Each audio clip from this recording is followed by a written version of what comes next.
আসসালামু আলাইকুম সবাইকে। আজকে নতুন একটা ব্লগ নিয়ে চলে আসলাম। আজকে ব্লগে দেখাবো যে আমরা 3 বোন মিলে ডায়েট প্ল্যান করছি, যে আমরা ওয়েট লস জার্নি শুরু করব। এই জন্য ডায়েটের জন্য কিছু বাজার টাজার করে আনলাম। তো মা বললে ঠিক আছে যে আমি গুছাই রাখি।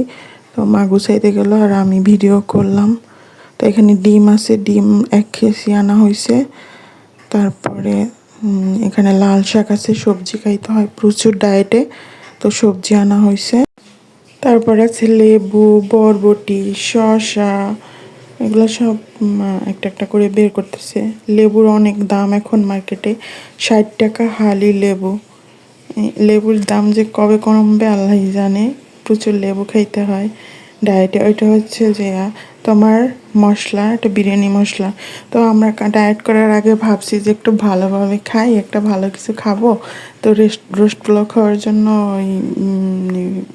ওটা রোস্ট পোলাও মশলা, তো রোস্ট পোলাও খাওয়ার জন্য রোস্ট পোলাও আনলো, মশলা আনা হয়েছে।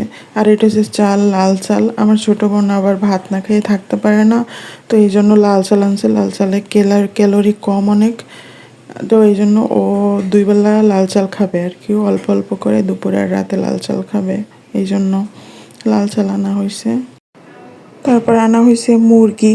আসলে মুরগি মাছ পাই নাই, তো এই টাইমে যে মাছ পাওয়া যায় না, এই জন্য মুরগি আনা হয়েছে।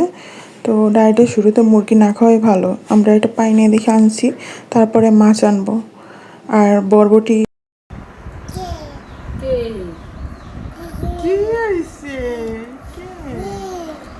এটা ফোন, এটা ফোন, এটা ফোন।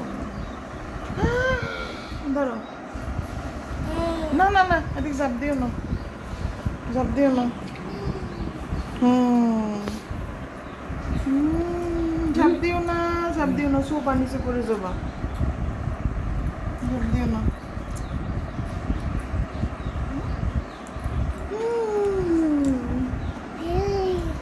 ক্যামেরা ফোন, তোমার ভিডিও করি। তারপর আমরা রোস্ট পোলাও বানাইও খেয়েও ফেললাম, কারণ আগামী 2-3 মাসে কোনো অয়েলি এই ধরনের বাইরের খাবার খাবো না, এই জন্য।